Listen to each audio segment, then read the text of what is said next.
afternoon and welcome to Pakistan Today from our Islamabad studio. I'm Chris Taylor.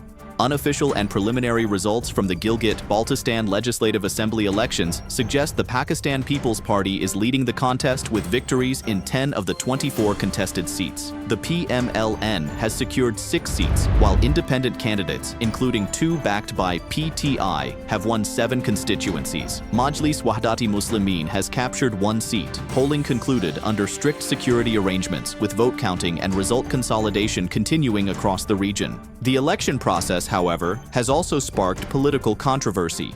The Pakistan People's Party has raised concerns over alleged irregularities during polling and counting, claiming delays in the issuance of Form 45 as well as changes to voter lists and polling stations. Party leaders have alleged attempts to influence election outcomes and have urged the Election Commission to ensure transparency while releasing accurate and verified results. Despite the allegations, polling remained largely peaceful throughout Gilgit-Baltistan.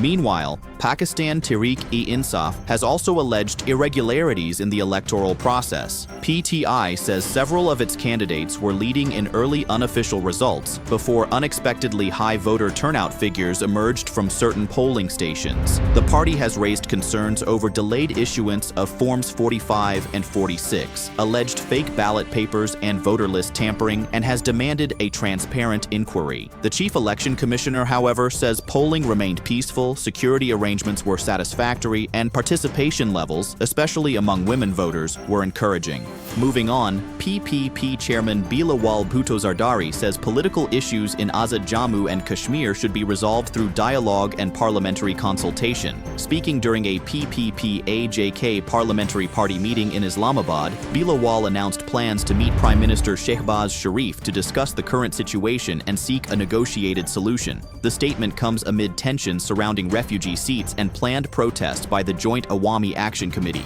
For more on this, we go to our correspondent Sarah William in Islamabad. Sarah, what's the latest? Thank you, Chris. Political attention remains focused on Islamabad, where consultations between government and political stakeholders are expected to intensify in the coming days. PPP leadership is stressing dialogue as tensions continue to build over constitutional and political concerns in Azad Jammu and Kashmir. Sources suggest meetings between coalition partners are likely before any major political decisions are announced. For now, both sides appear to be signaling a preference for negotiations rather than confrontation. Thank you, Sarah William, reporting from Islamabad. Staying with politics, Bilawal Bhutto Zardari also led a PPP delegation in a pre-budget meeting with Deputy Prime Minister Ishaq Dar, where reservations over proposed taxes were discussed ahead of the federal budget announcement. The PPP urged the government to broaden the tax base instead of placing additional pressure on existing taxpayers. Discussions also covered development spending priorities, fiscal sustainability, and IMF-linked revenue targets.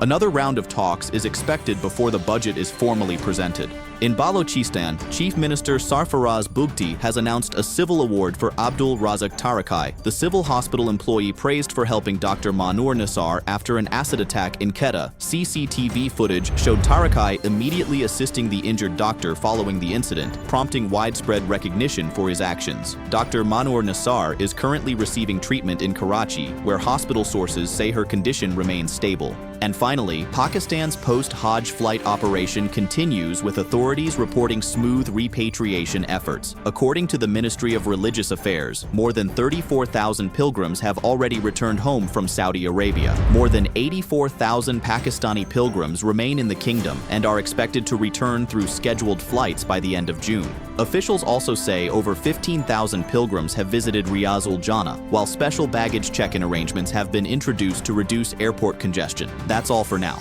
You're watching Pakistan Today. I'm Chris Taylor.